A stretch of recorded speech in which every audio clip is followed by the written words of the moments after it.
Bernard Hinault, ce Tour de France, il vous a, je posais la question à mes invités tout à l'heure, à chaque fois qu'il y a des invités, je leur pose la question, il vous a fait rêver, vous y avez cru, vous, à quelques jours de l'arrivée, quand on avait Julien Alaphilippe qui était encore maillot jaune, quand on avait Thibaut Pinot qui était encore dans le match? Il nous a fait rêver, ça c'est sûr. S'il n'avait pas été là, je pense qu'on aurait eu un tour qui aurait été très très triste. Parce qu'il a osé attaquer à des endroits où personne ne l'attendait. Il a fait un superbe contre-la-montre. Il a porté le maillot jaune le plus longtemps possible. Mais après, de savoir, quand on sait exactement les 2 dernières étapes qui leur ont été proposées, je pense que c'était très difficile pour lui d'aller jusqu'au bout. Mais peut-être qu'il aurait pu être sur le podium et ça l'a lâché un peu juste au dernier moment, quoi. Est-ce que c'est une question qui vous est posée régulièrement, mais est-ce que ça vous pèse d'être le dernier Français vainqueur d'un Tour de France en 85? Surtout que là, une partie des suiveurs se sont dit, on a peut-être trouvé un successeur à Bernard Hinault. Ça me pèse pas, je vis avec, c'est tout. Et j'attends avec beaucoup d'impatience que quelqu'un prenne ma place. Et est-ce que vous pensez, est-ce que vous diriez que les Français ont quand même raté une grosse occasion cette année, ou au contraire vous dites non, c'est que partie remise? J'espère que c'est que partie remise, mais bon, ce qui s'est passé avec le coureur qui a le maillot jaune, Bernal, je pense qu'on est parti pour un long bail, et ça va être difficile pour nous de pouvoir lui prendre ce maillot, ou alors il faudra qu'il ne soit pas présent au départ d'un tour. Mais il y a toujours un autre. Et puis attention, il y a d'autres pays qui arrivent. On a le petit Belge qui va super bien. Remco Evenepoel.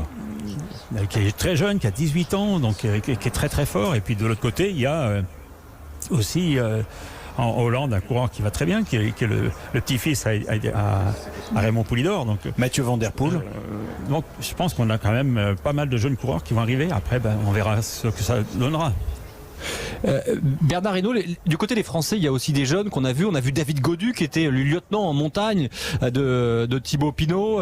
Il y a Élie Gébert qui est le lieutenant de Warren Barguil. Il y a Valentin Madouas également qui a fait le Giro, qu'on n'a pas vu sur le Tour de France évidemment cette année, mais qui est de la même génération que David Gaudu. Ça veut dire, Bernard Hinault, que cette relève est là aussi, ou? Elle est là, ça c'est sûr et certain. On ne peut pas dire le contraire, mais est-ce que ce sera eux qui vont prendre le maillot jaune? Ça c'est autre chose, parce que je crois qu'ils ont une petite lagune tous, c'est le contre-la-montre, et quand on n'est pas très bon contre-la-montre, on ne peut pas gagner le tour. Ou alors il faut un attaquant et prendre des risques en sachant qu'on peut tout perdre ou tout gagner. Bernard Hinault, dernière question, c'était le centenaire du maillot jaune, et au début du tour, Christian Prudhomme avait dit, alors il avait cité Eddy Merckx parce qu'on était à Bruxelles, il avait dit au peloton, inspirez-vous de ce qu'a fait Eddy Merckx. Est-ce que vous diriez que le peloton s'est inspiré un petit peu de cette folie qu'on connaissait chez Eddy Merckx, de ces coups plein de panache qu'on a connus aussi chez vous, ou c'est uniquement parce qu'il y a eu Julien Alaphilippe sur ce Tour de France? Tout simplement parce qu'il y a Julien Alaphilippe, c'est tout. Parce que je pense pas que les autres ont fait vraiment de grosses bagarres. Dès qu'il y avait un peu de vent, Alaphilippe en a profité. Je pense pas que les autres l'auraient fait.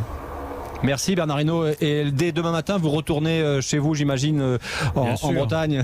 Bien sûr. Allez, bonsoir. Merci, bonne soirée. Merci Bernard Hinault.